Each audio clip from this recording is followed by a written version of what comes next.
I'm Bill Evanson, Senior Corporate Director of Pocket Nurse. Pocket Nurse is a nurse-owned and operated company that manufactures and distributes medical products for the healthcare education and the simulation lab market on a worldwide basis. Pocket Nurse is different from our competitors in the sense that other companies manufacture and distribute products for the market, but few, if any, offer the Pocket Nurse difference. Our value proposition is to not only provide products and services of the highest quality, but to offer solutions to the educator. Our goal is to achieve a level of professional intimacy with the educator and becoming a trusted advisor to solving the challenges that our customers face each and every day.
Florence Nightingale was a famous English nurse, known for her work in the Crimean War.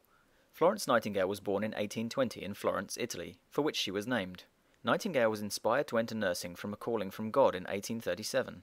She worked hard at educating herself in the science and art of nursing, despite continuing opposition from her family. Nightingale began travelling and met Sidney Herbert in Rome in 1847. Herbert had been secretary at war until 1946, and would later return to this position during the Crimean War. Nightingale and Herbert became close friends, and she then went on to travel to Egypt and Greece, where she began writing, and then underwent 4 months of training in Kaiserwerth in Germany in 1851.